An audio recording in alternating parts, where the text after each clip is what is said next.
Welcome to Thrive Deeper, an ongoing conversation with Dr. Matthew Jacoby, author of the Thrive Bible Reading Guides, teaching pastor and leader of the Psalmist band Sons of Korah. Join us as we go deeper into the Bible, discussing the passages as we read them together with Thrive.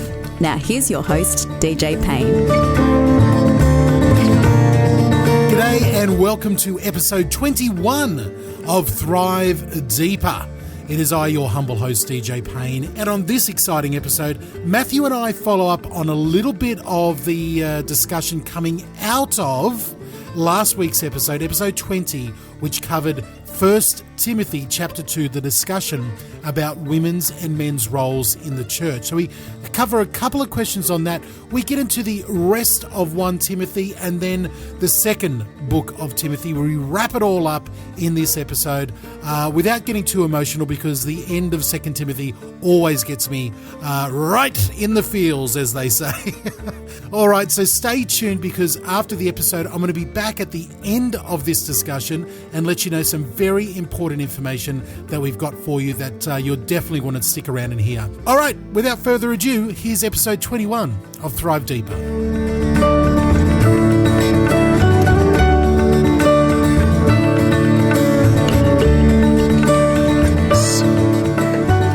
Alrighty, you're tired. I'm tired, all right, yeah. You're going to have a little nap. You want to have a sleep during this. You just have a sleep for this episode. Yeah, I'll take over. You'll be right. Yeah. You've got it. I'll just ask questions and then put on another voice. Well, I think about... I don't know what voice that was. All right, now we are coming into this episode 21 straight off the back of episode 20, which was all about 1 Timothy chapter 2. In fact, I think it was just 7 verses in chapter 2. It's a small chapter. Yeah. That last half of that, which is about the roles of women and men in the church, according to Paul. And it's one of his, and again, one of the most important points that came out of last week's episode, I think, is that we need to consider this passage alongside all the other passages of instructions to church. And also, in thinking about it afterwards, I thought how difficult it is to think about these things within the world that we're used to. And the key thing about the good news that Paul is announcing is that he is envisaging a whole new way of doing things.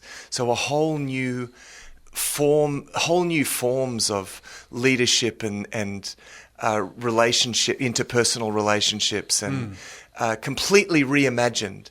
And actually, a lot of these issues, like the relationships and roles, gender relationships and gender roles, need to be envisaged not in our world in the way that we think of leadership and power, and but actually in the within the kingdom kind of vision that Paul has, in which leadership is about service, in which power is envisaged in a completely different way as self-sacrifice, and so it's like an inverted worldview. And I think a lot of the reactions against some of these statements of Paul are reactions from a different kind of worldview, whereas I think the most important thing is to step into his worldview: relationships reimagined, leadership reimagined, roles reimagined, and to view it within that context. So as we're viewing it from within there, and there's so much more we could say, even about this, and bringing other passages, but we're trying to stick right into the first book of Timothy there. We've got a great question from Meg Thompson, and this has popped up on our Facebook group, and I'd love to encourage everybody to find those links. You can find all of those links over at thrivetoday.net.au and join in the discussion like Meg Thompson has. And she says, what about a woman who God has given the gift of teaching? Should she just ignore this God-given gift because of what Paul says? This is something I've always struggled with. No. I don't think she should not. I don't think that's really the point of all of this. I think as we saw last episode, Paul is speaking to a very specific situation, which he sees the situation in the garden as having been repeated in the Ephesian church. Yes. With all of the the other trappings of this false teaching that had gained entrance through mainly the influential women in the church, because of course in the early church there was this very countercultural elevation of the role of women. Actually, that's an important context. But this false teaching had made its way in through the sort of matriarchs of the church, and part of this, of course, is that you need to live this ascetic life and not, which includes giving up. Getting married and having kids, and so he validates childbirth. No, yes. you can be saved through childbirth, and so there's a very specific situation there. There is also a principle at work, and the principle is the headship principle. I think Paul wants the roles in the church to reflect those in the family, where he sees guys as kind of the spiritual. A little bit like the priest of the family, in using that sort of old covenant kind of sort of imagery. It's like the man as the head of the household in that sense. Very much in this self-sacrificial sense that I referred to just then. And he wants that to be reflected in the church. Now, as long as that's the case, there's certainly I don't believe there's any blanket. A rule or anything that prevents, women from teaching in the church. That's not. I think that would misunderstand his point. Look, I think he's. I think he. No, I won't go further than that. I mean, to some extent, and this is probably this is just my thoughts about it, but I think he probably sees that as being something that goes with that, the teaching responsibility, as in teaching the word, goes with that priestly kind of role. I think Paul does see that as going with that role. But I certainly, so I think while he wants to emphasise that, I don't think it necessarily rules out women from fulfilling a teaching role in Paul's. I'm talking about Paul. So I don't think he's ruling that out, because clearly in the early church, women were active in many different ways, and I think that's validated in a number of areas of the New Testament. Okay, great. I'd love to unpack, and I'd love to unpack a little bit more, because I think that's a really rich way of thinking, and an outview there of this particular passage here. What Paul's talking about is, and you sort of flew over it before, and we've sort of flown over it a couple of times. Is that Paul is making a direct example of what is happening in this church that Timothy is overseeing with Adam and Eve. Yeah, that's an important point. So he sees the created order of having been reversed somehow, and essentially, as I said, he sees the creation scenario, the fall scenario, Genesis chapter 3, as having been repeated somehow in the Ephesian church. Oh, look, it's happened. Just exactly what happened in the garden is exactly what happened in the Ephesian church, and he wants to put things back in the order that they should be, including putting the onus on the guys in the church to say, come on, step up and take your role here as the protectors and the priests of your families and communities.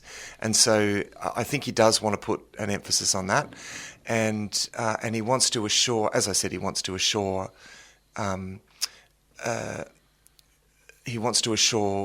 that they don't have to lead these ascetic lives of no marriage, no children, no anything. So there's two things, very specific scenario going on. Yes. But there are general principles that we can draw out of that. So out of the two most controversial verses, it all comes down to the verse 11, verse 12. And in the New Living Translation, women should learn quietly and submissively. We should just say this is 1 Timothy chapter 2. Verses 11, 12. Sorry. Thank you for that clarification. And then verse 12 says, I do not let women teach men or have authority over them. Let them listen quietly. Yeah. Now, they're the two verses that, and we can keep going over and over this, and I think there's many questions. Here's my question, Matt. Here's my question. This might be a bit of a curly one. Okay. You've really thrown us back in there. I thought you wanted to just I thought we'd left through. this behind, but you want to drag me back into the pit. Because here's my question that I keep pondering is, why is this such a heavy? Why do people perceive this as so heavy verses? Why does it stumble? Why does it make us stumble? Because I guess I can see why, because it just doesn't look like, from our worldview, when we look at that, it looks like it's demeaning of women, it looks like it undervalues women, it looks like it's making him the big boss that gets to tell her what to do. Yeah. It seems to be validating. I mean, these are all the reasons why I think people struggle with it, because it seems to be validating, hundreds of years, even thousands of years of the oppression of women. Now, it's not doing any of those things, yes, which is why we needed to have the conversation about that, about what is really going on here.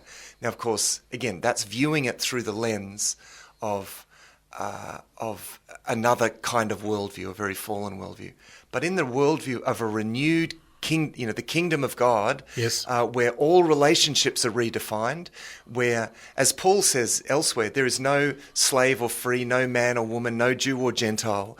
There's just people. We're just all people. It's not, all of these distinctions that were such a big deal in the ancient world. Paul wants to sweep right across those. He wants to see the gospel, the good news of Jesus, this revolutionary thing that Jesus has brought in, the kingdom of God, redefines relationships in such a way that all of those divisions that previously existed, all of those inequalities are completely leveled. And we see that happening in the church. Now, this doesn't mean that he throws out gender in terms of there being different gender roles. Yes. I think he's hanging on to that. But again, even how we envisage those roles is important, that we don't view those roles through the lens of a fallen worldview. I love it. We need to view it through the lens of this new kingdom of God worldview. Okay. Which changes everything. That changes everything. And it's also very important that Paul is giving Timothy a corrective, like this is his prescription. Yeah. As a doctor, this is his prescription of correcting a problem within an existing congregation. Yeah, that's right. Yeah. Okay, let's move on from that. And I've got a few Thank other. You. We're putting chapter 2 behind us now. I reckon I came out from that last episode with a headache. I really did.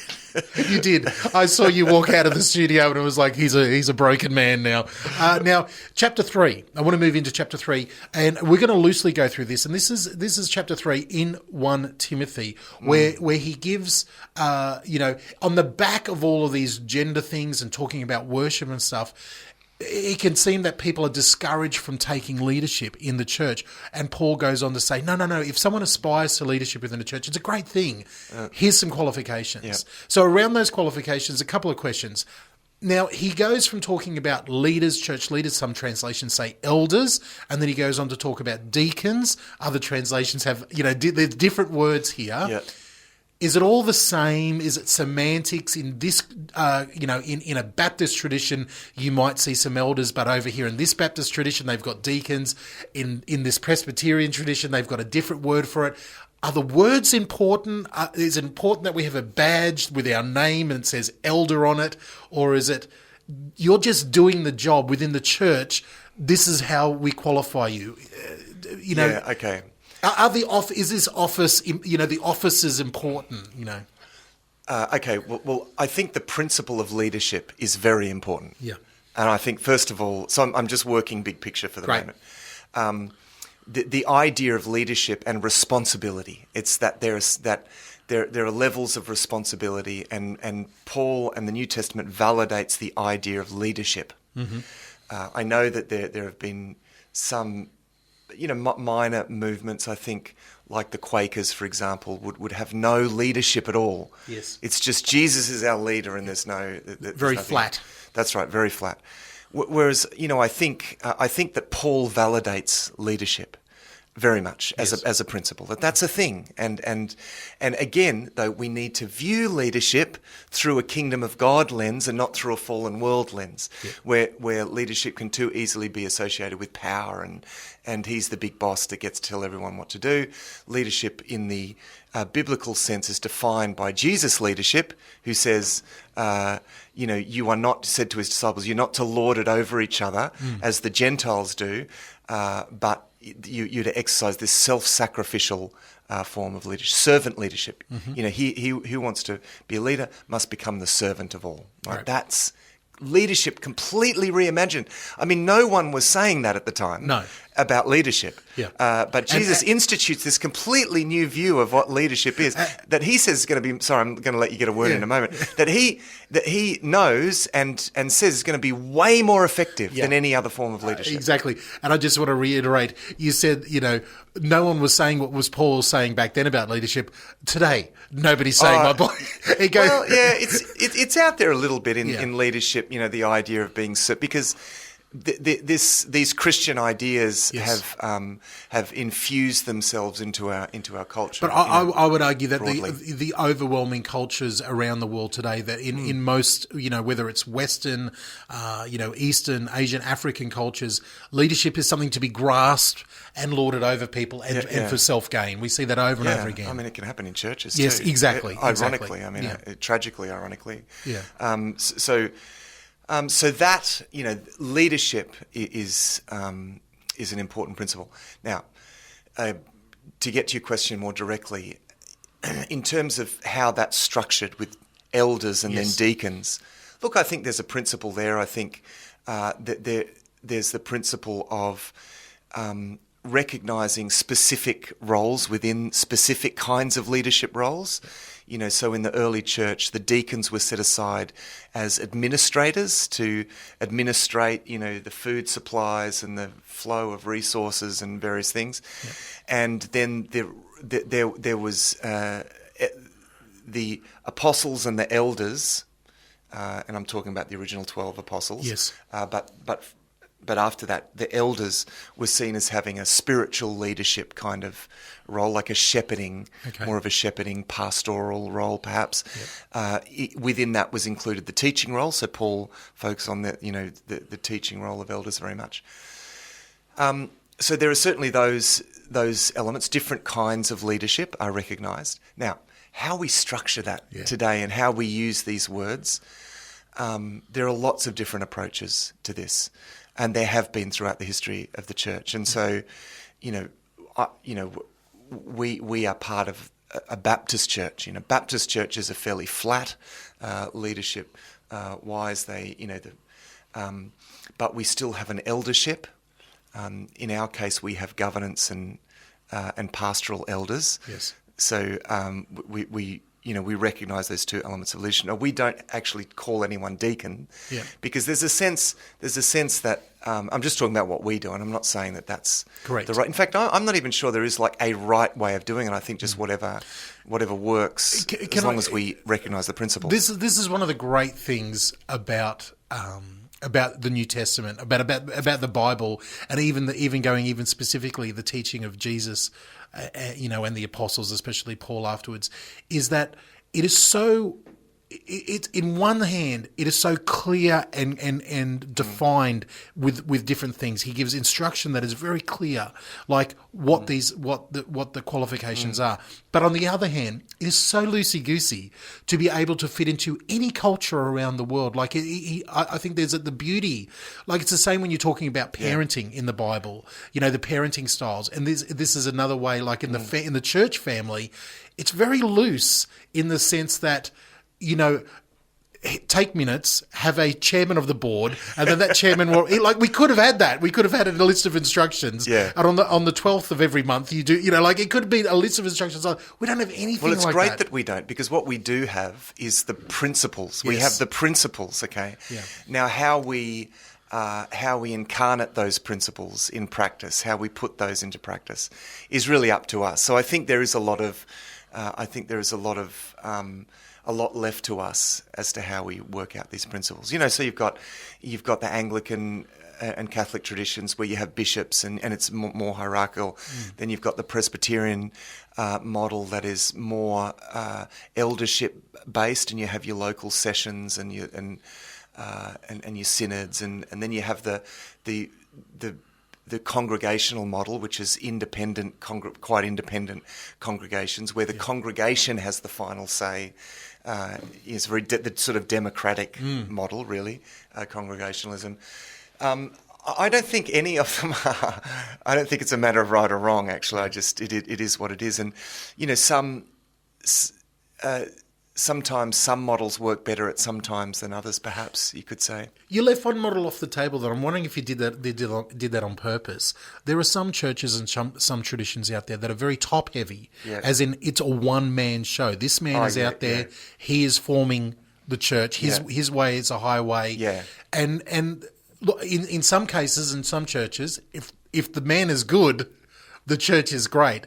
But there's been some examples, and very public examples, even in the last decade, with us. And I think a very public one that we could talk about is in that new Reformed tradition, the fall of Mark Driscoll and the church over in the States there. It was very top-heavy, his way or the highway. He set everything up. And so when he fell, the whole church fell apart. And that was one of the biggest churches in America. Yeah. Is that... Unfortunately, that's not uncommon. Yes. I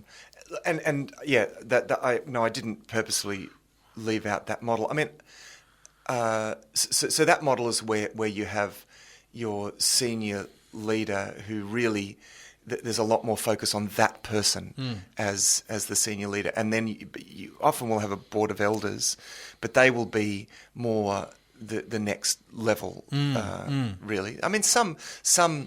Again, there's a lot of different ways that people do this, but some senior leaders in that model do very much make themselves accountable to their boards of elders. Others, they have a different approach to that. Anyway, but I think I'm going to tell you what I think. Matthew Jacoby's personal take. I think that the more accountability we have to each other, the better. I just would never trust myself enough to put myself on too high a pedestal without much accountability. Yeah. Now, there's part of me that doesn't like being accountable. There's part of me that would just like to get everything the way that I want it. But I am fundamentally committed to not serving that part of me. I want to continue to grow and I want to continue to be challenged. And so as a leader in a church, I really love working in a team where I'm accountable to that team, where I'm accountable to a board of elders, not even just to one person, but to a board of elders. I think that's a wonderful thing, actually. And so I think there is a danger in the idea of the elevation of one person where they become almost untouchable. Mm-hmm. I think that's the beginning of problems right there. That's my view. Okay, that's great. Look, we could spend a lot of time here. I love this chapter 3 here, where he goes through all the different things. Are there, when he goes through the different points here about, the elders, and he's talking about being faithful to one wife and, and then he goes into deacons and he talks about deacons' wives. Are there any points in that list of all the different points that he brings out that you think are missed out on today, or something that we should focus on?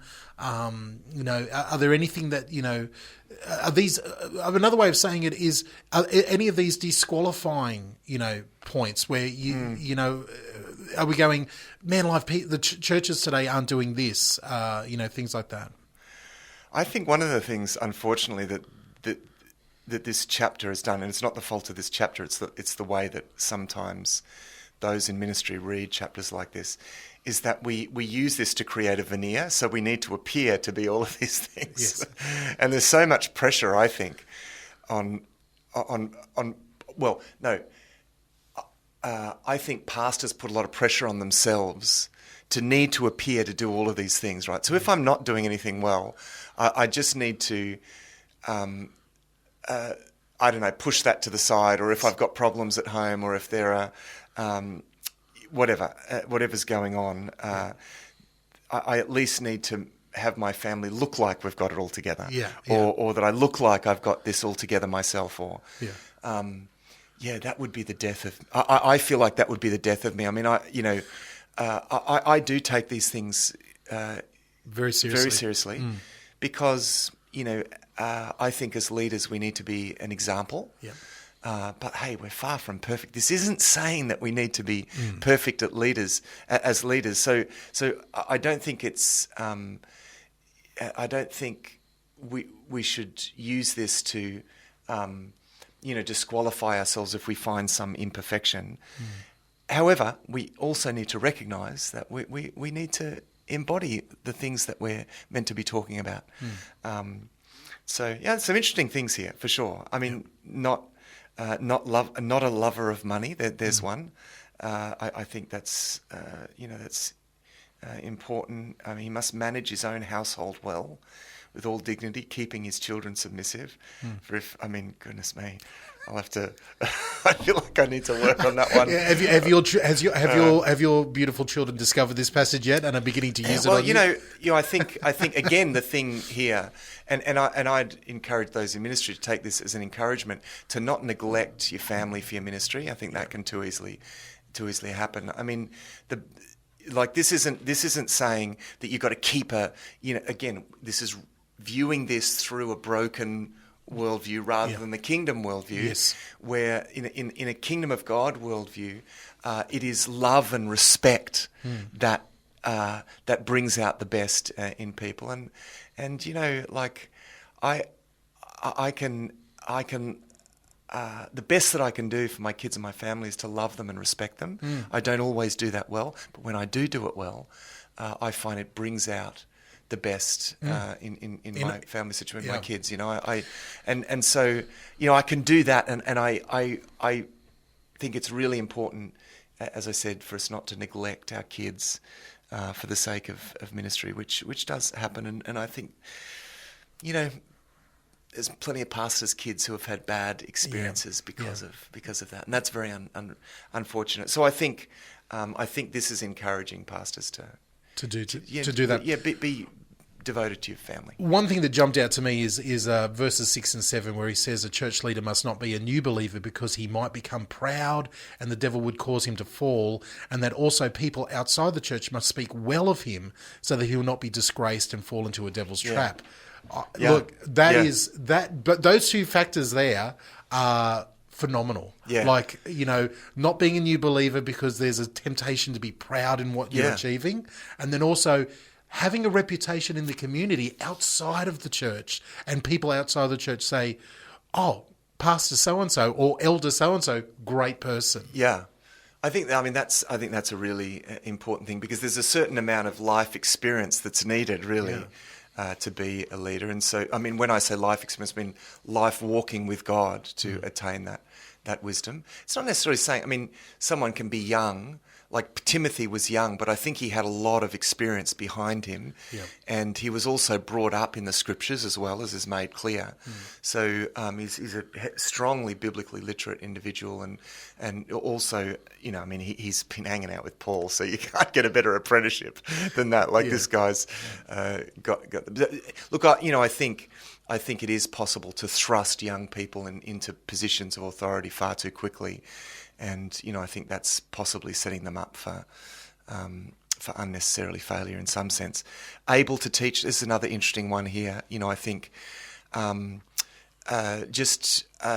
being a really great person and with, even often very charismatic person that draws people to themselves and has lots of great vibe. I mean, I just believe biblical and theological literacy is absolutely essential for leadership in the church, particularly for those who teach regularly, because you don't know what you don't know, and I say to my I teach the preaching classes at Melbourne School of Theology, and I say to my students that look, if you aspire to a regular teaching ministry, Like, do not take shortcuts. Don't give yourself excuses for laziness. Like, you need to be students and you need to study and do the best kind of study that you can get. Don't spiritualize laziness.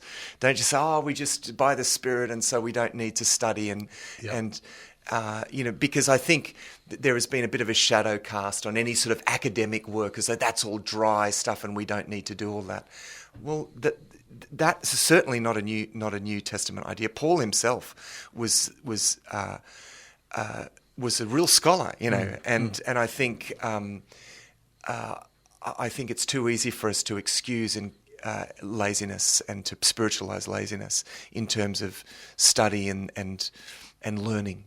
To be a teacher really is to be a learner and to be an avid learner. So I think that able to teach thing is important as well for that. Not quarrelsome. I think that's another interesting thing. It's not because in that context, Paul has talked about not getting waylaid into endless quarrels about trivial matters. It's like stick to the big picture. This is constantly saying, and I think leaders need to be big picture people. Don't get waylaid on bandwagons and have your whole church on a bandwagon. I mean, this is not unusual to see a whole church that's almost all about this issue or that issue or that issue, and it's like really minor theological thing, and that's their bandwagon. And, to me, that comes from a leader who's not really devoted to the big picture. Look, there's lots of interesting stuff here.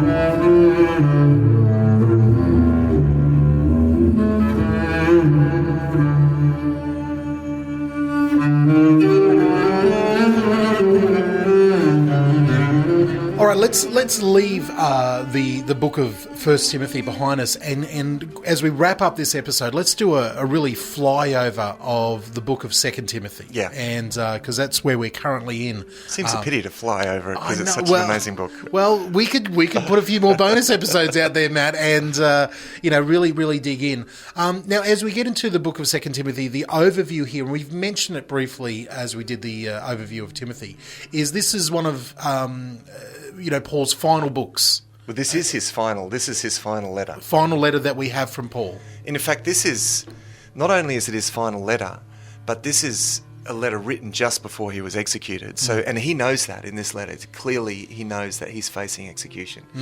And he's writing this letter knowing that it's probably going to be his last letter to this young man, Timothy, who he's mentored.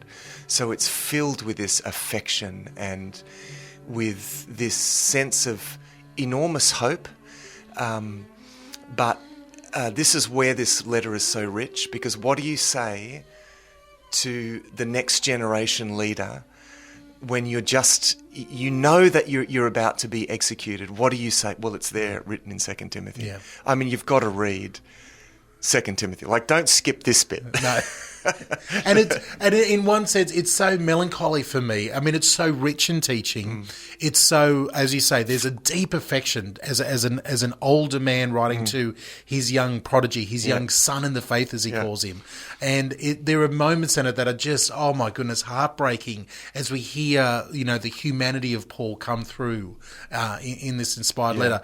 One particular strain that is in 2 Timothy, and it also is in a lot of Paul's writings, it's in 1 Timothy as well, is the warning about false teachers yet again from Paul, that we get it again. But in the light of, in the last days, he says to Timothy, and he says it in other passages as well, other books as well. Now remember, in the last days, people will do this. Teachers will do this. In the last days. Now, is he writing to Timothy like that because he believes that Timothy is in the last days, or does he know that the last days are coming ahead? I think he's anticipating a last day, that the last days beyond even the life of Timothy. Of course, Paul is operating in the context of the teaching of Christ, and he recognized, and he's announcing the kingdom. He's very much equipped Paul with this kingdom vision, that the kingdom of God has been inaugurated by Jesus, and the kingdom of God is going to spread throughout the earth. So that's this idea. But as I think he also anticipates, and we see this in Thessalonians as well, that the brighter the light gets throughout the earth, the darker the shadows get. There's a polarization effect, and we've talked about this before. So the more the kingdom spreads, I think Paul is anticipating a polarization effect, and that's going to increase as we get towards the last days of the kingdom before the return of Christ and before the new heavens and the new earth, right? Or insert a millennium if you want to insert one in there. Depending on your eschatological view.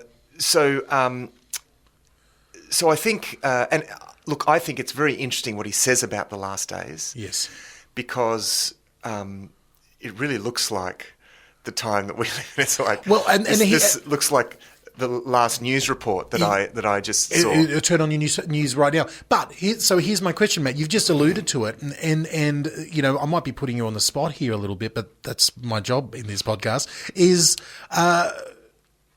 Is this about your eschatological view as your view of end times? Because I know that some people view the end times as, hey, the world's just going to keep getting better and better and better, and one day, magically, it's heaven here on earth. That's somebody's eschatological view. On the other end of the spectrum is the last days are going to get worse and worse and worse. The church is going to get dwindled down and down and down till there's a faithful few hanging on, and everyone is walking away, and it's the times of Laodicea, and it's the end, and no one believes. Okay. And then Jesus comes back. Yeah, okay. I think it...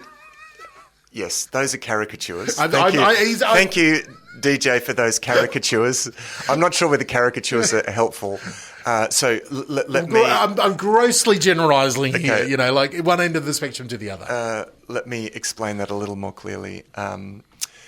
So the main sort of eschatological options, and the word eschatology comes from eschaton, which is final, last things. Okay? Yes.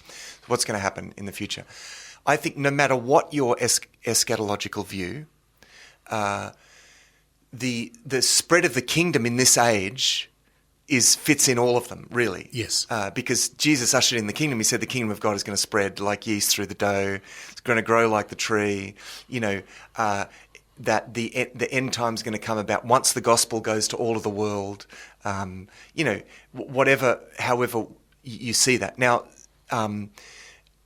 the eschatological view that sees this time now as the millennium of Revelation chapter 20 is probably the most, puts the most emphasis on the success of the spread of the kingdom. Yes. It does not cancel out the polarization effects. It acknowledges the polarization effect, that things are going to get better, but that doesn't mean utopia.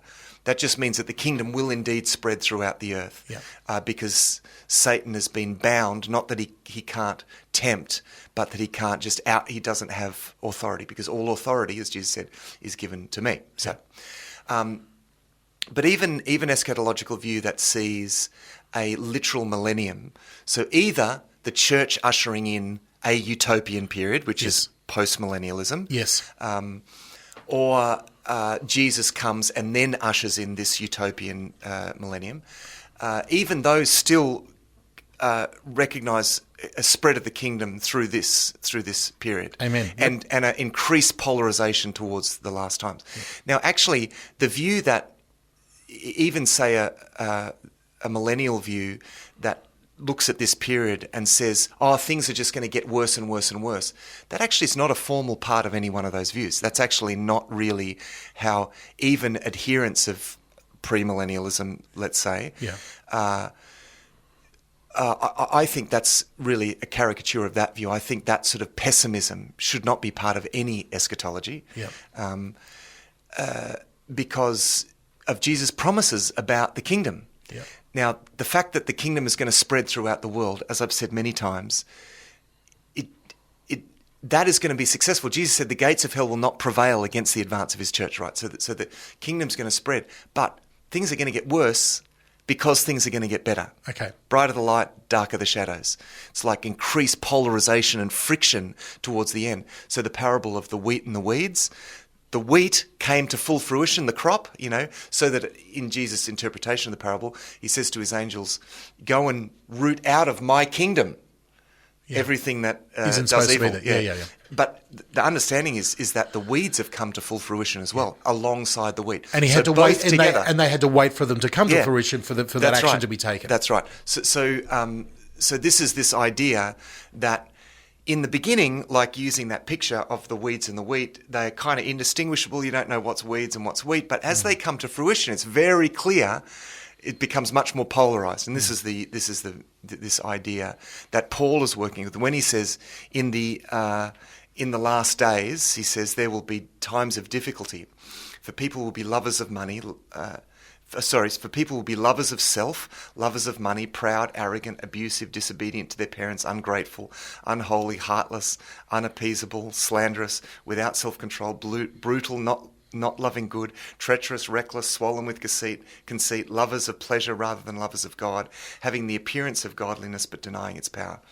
What a list of things. I mean, these could be said about any time, but what he's saying is that these things are going to increase as we get to. Now, is he talking about? Now, you stopped in the massive list there in the first 5 verses, but then he goes on to, and this is one of this is a passage that really is quite full on for me, and I think it can be offensive to some people. But from verse 6 onwards, he talks about again, he brings in the women factor and these teachers that are deceiving women in the church. Now, that next passage is talking specifically about the church. So is it? Is he saying that these type of things will happen in the last days in the church, or is it just general population out there, people in the world? I think he's saying that these things will happen in the church. So it goes on, for among those who are, I think he's slightly changing his tense there. For among those, for among them are those. So he said, avoid such people. Yes, people like that. That's so he's talking about now. 5. Yes, right? Yes. So he's back to now. So avoid these kinds of people. Yeah. For among them are those who creep into households and capture weak women, burdened with sins and led astray by various passions, always learning and never able to arrive at the knowledge of truth. Oh. Now, he's talking there about a specific situation where false teachers had come in to a church where in those days, what he means by weak, is that in those days, because remember, we're looking at a culture where women were not educated. Only the men were. So if you're a false teacher and you want to convince someone, that's who you go to. You go to those who are most vulnerable. Yes. So what by weakness there, he means the most vulnerable to false teaching. So this is what he's describing here. Yeah, and in the New Living Translation, people, it's translated different ways. It says exactly that. They win the confidence of vulnerable women who are burdened with the guilt of sin and controlled by various desires. Such women are forever following new teachings, but they are never able to understand the truth. And these teachers oppose the truth. And then he gives the example of the people that stood against Moses. That's right. So I think what that slightly interpretive translation does, and I think the interpretation there is correct. Yeah. So the New Living Translation is a more dynamic translation. It just interprets the text. It helps it make a bit more sense. Now, it does make choices in doing that. Yes. Okay, what I'm reading from here is the ESV, which is very much your word for word. Much more sort of word for word. But I think it's got its right. I think they were targeting vulnerable vulnerable women in the church, which was easy because women weren't educated, so they could convince them of this and that. They were also their teachings were leading them. Were appealing to their sort of guilty conscience and saying, you need to do this and do that. And I mean, we've covered some of that stuff as well. But look, certainly, Paul, there's this emphasis on this issue of false teaching that he does think is going to increase as time goes on. And look, in our time, the avenues for false teaching to get out there. I mean, who could have imagined that you could jump on YouTube and like my daughter, who shall remain nameless, said to me a couple of years ago. How you doing, and I'll say it's Sophia? a couple of years. I'll say, a couple of. Oh, Dad, did you realise they never landed on the moon? It's all. And I said, no, Dad, no, Dad. I saw a YouTube thing on it. That didn't really happen. Yeah. I mean, honestly, the things that my kids come up with from watching, and I think, who would have known? Like, you could put up anything. Yeah.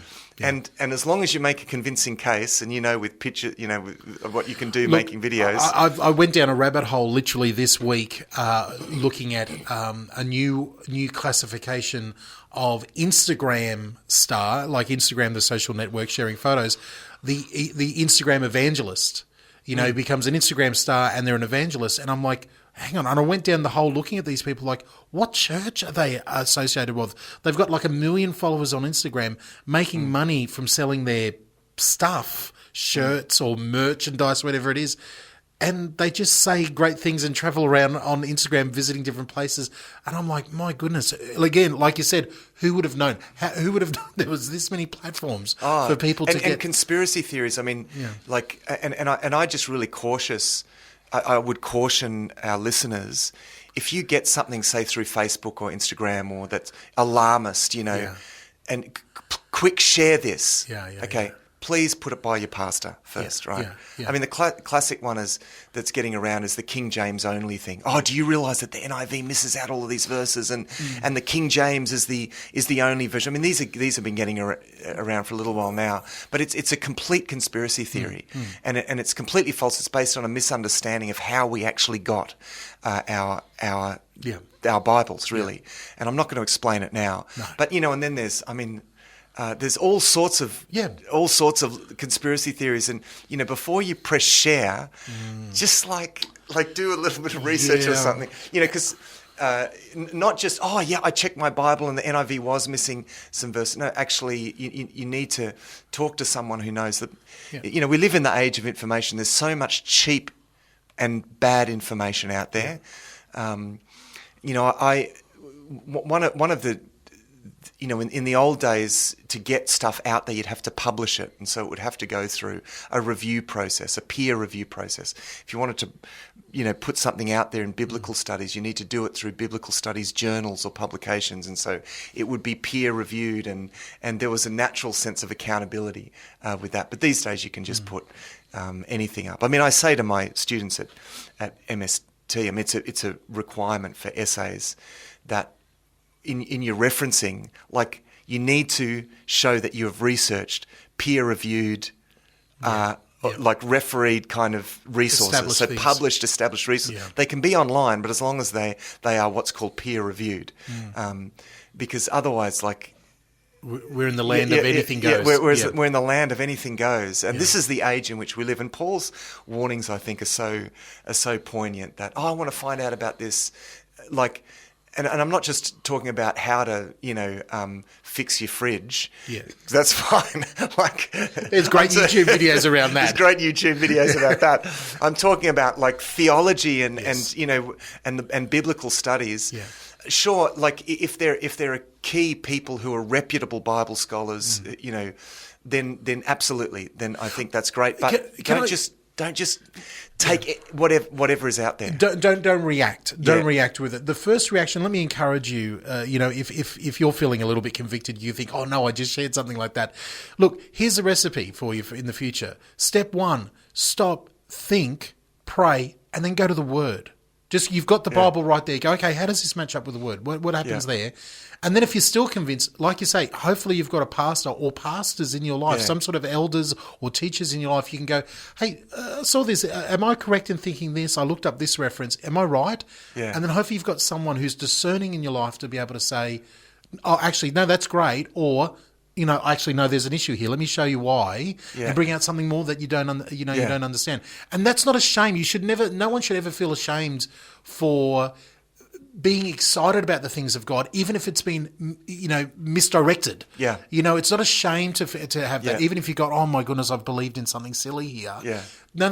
That's not a shame. The intention was good, but maybe you need to learn how to. If you don't have that discernment yourself, if you don't have that knowledge of the Bible yourself, find some people in your life, and if you start asking God for that, He'll bring them into your life. Yeah, because you often you just don't know what you don't know, and something can seem really convincing, right?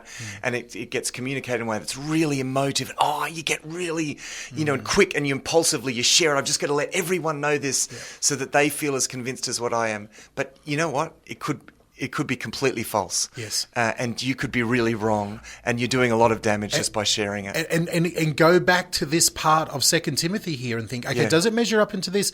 Is this a false teacher? Is someone, or even to the list of eldership requirements that was in 1 Timothy, another one that should be a big, factor here. If you go to that website and flashing on the top of that website, it says, buy my book, or buy my merch, right there you go, oh, gee, because it shows that they're a lover of money first, before other things. Not that there's anything wrong with selling a book or selling other stuff, but just be careful. It's interesting, actually, in an early church, one of the early church writings, and I think it might be the Didache, which is, like 130 AD, is like a charter for churches, and it says there that because evidently they had these travelling teachers, and it's interesting that he said he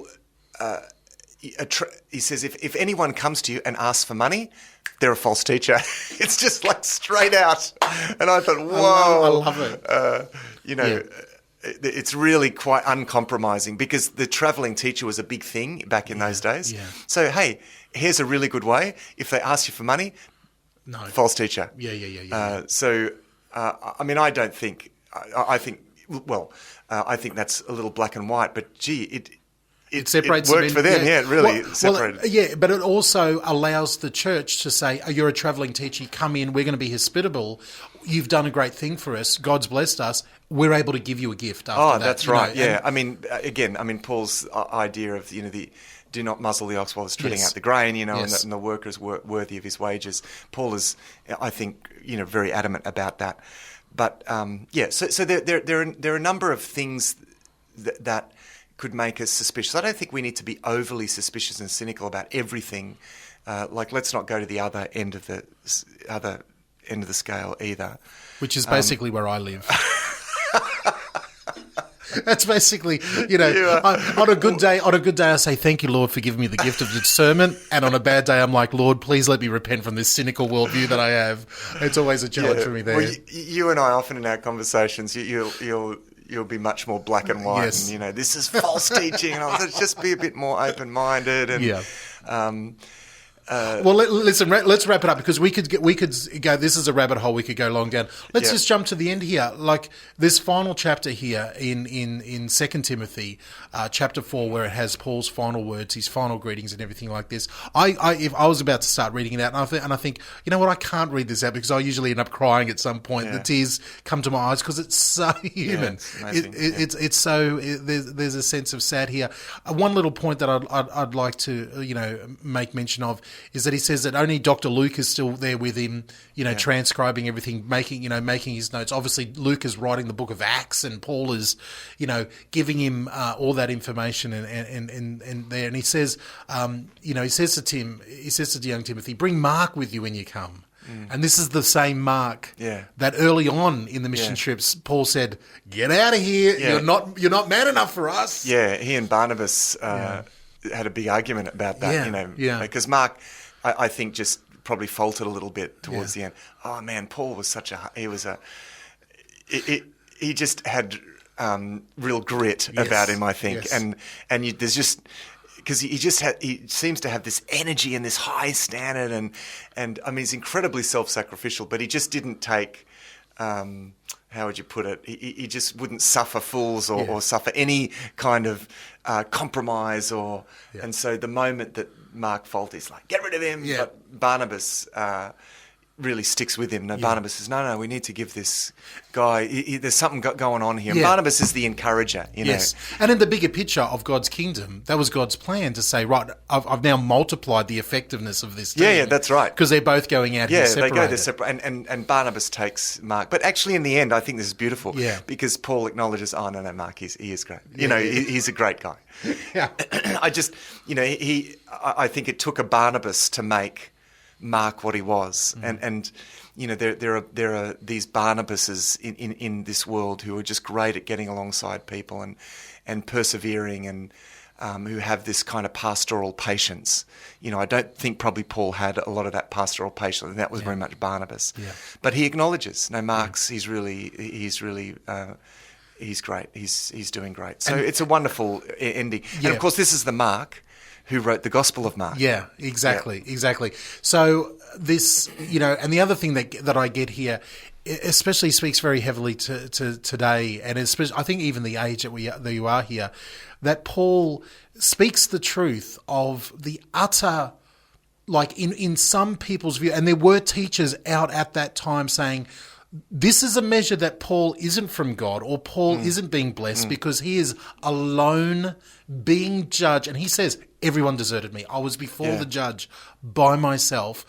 But then Paul, he doesn't think of himself as a victim. It's not a woe me thing. Yeah. He says, no, that tenacity comes into Paul where it's like, no, God gave me strength and I stood there. I know he's going to take me to the end and he's going to fulfill exactly what he wants to do. Yeah. And I just love that strength that Paul says that God gives him, even in this hardest end of his lifetime. It's like no one can keep up with that tenacity and that the way that he endures the suffering and the persecution and he does see people drop off beside him. And it is interesting because he's not bitter about it. Or that's not the issue that he has with it. He wants people to realize, you know, this is what we can expect now, and we just need to develop the fortitude to be able to withstand that. And it is sad that he is sort of left, you know, he's left alone towards the end. And yet there are key people there with him, and Mark and Luke, and I mean. It's just interesting, Mark and Luke, the two of the gospel writers, you know, are the two there that stick right through the end, through to the end. And that would have involved a very large measure of self-sacrificial living, really, to hang in there with Paul that way. I mean, that's the kind of thing it would have taken. So, you know, these are the people who did their research and from whom we got the Gospels. And you know, it's Paul was so this is mid-60s. So he was, according to tradition, and it's probably accurate tradition, who was beheaded under Nero. Nero persecuted the Christians, as many people know. He was really the first systematic persecutor of the Christians of the Roman emperors, and it was during a round of persecutions under Nero that Paul got, you know, put back in prison. This is where he is now, and he's executed by beheading. I wonder whether Paul would have ever dreamed of the impact that his faithfulness and sacrifice. I mean, here he is in prison. Everyone's deserted me. Yeah. And yet the movement that he birthed and the churches that he planted gave rise to a worldwide movement, the like of which I don't think Paul could have imagined. And I think Paul, if he could see it, maybe he is seeing it, I think he will be saying, God was more faithful than I ever could have imagined.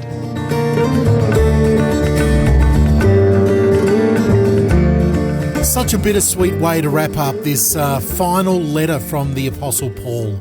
A letter not only to his adopted son in the faith, Timothy, but also a letter to us. And, you know, I don't know about you, but one day when we stand in glory, when I'm on the other side there, I just want to walk up to the Apostle Paul and say thank you. Thank you for the sacrifices you made in your life, that you have given me such, you know, all the blessing of knowing this deep relationship with Christ because of you and your writing and the life that you led. So, it's sad to wrap up. Now, I've got a surprise for you. Even though we've wrapped up on 1st and 2nd Timothy, we've got another sneaky bonus episode for you this week as we have final 2 books from Paul to talk about, Titus and Philemon. These final 2 letters, a letter to Titus, a letter to Philemon. We're going to jump in the studio, record that this week for you, and that will wrap up the Thrive Daily reading for August, September, October. If you get the physical copy of Thrive,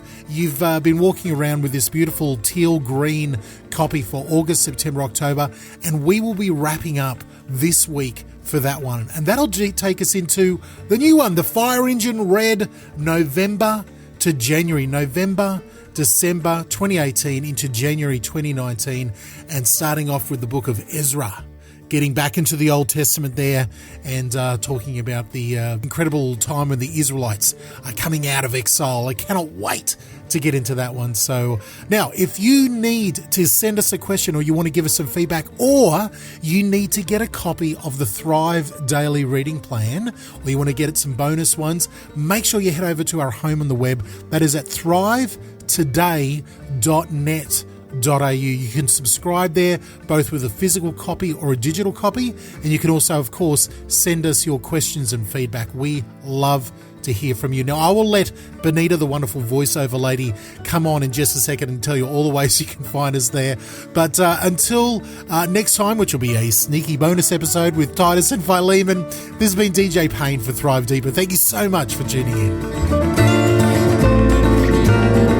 Thank you so much for listening to Thrive Deeper. We value all our listening community.